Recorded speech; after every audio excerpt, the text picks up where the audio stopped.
এক বাটি ময়দা, স্বাদ মতো লবণ দিয়ে ভালো করে একটু মেখে নিয়ে অল্প অল্প জল দিয়ে একটা ডো তৈরি করে নেব।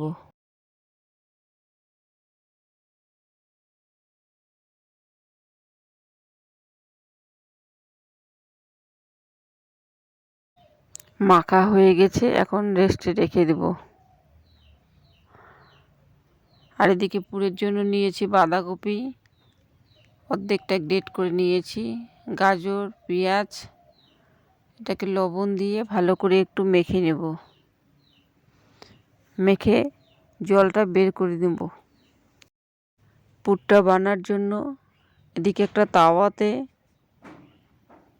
রসুন কুচি আর আদা কুচি দিয়ে একটু ভালো করে নেড়ে চেড়ে একটা লঙ্কা কুচি দিয়ে দেব। এখন বাঁধাকপিগুলো, গ্রেট করা বাঁধাকপিগুলো দিয়ে একটু নেড়ে চেড়ে লঙ্কার গুঁড়া, গোলমরিচের গুঁড়া আর স্বাদ মতো লবণ দিয়ে দিচ্ছি, গরম মশলার গুঁড়ো আর সয়া সস দিয়ে নাড়াচাড়া করার পরে কিছুক্ষণ পরে আমি নামিয়ে নেব। নামিয়ে পুরটাকে ঠান্ডা করে নিতে হবে। আর এদিকে রুটির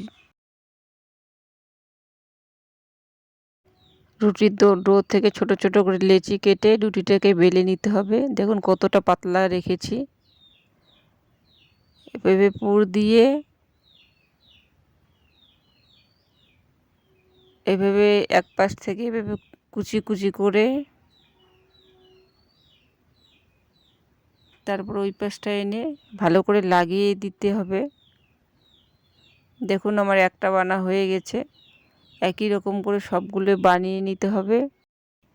আর মোমোটাকে ভাপ দেওয়ার জন্য আগেই রাইস কুকারে জল বসিয়ে দিয়েছি একটা ছিদ্রযুক্ত থালাতে। এভাবে মোমোগুলোকে ভাপিয়ে নিতে হবে। আমি 10 মিনিট ভাপ দিয়ে নিয়েছি। মোমোগুলো হয়ে গেছে, এখন নামিয়ে নেব। অবশ্যই বাড়িতে মোমোর রেসিপিটি ট্রাই করে ভিডিওটা ভালো লাগলে লাইক, শেয়ার, কমেন্ট করবেন। নমস্কার।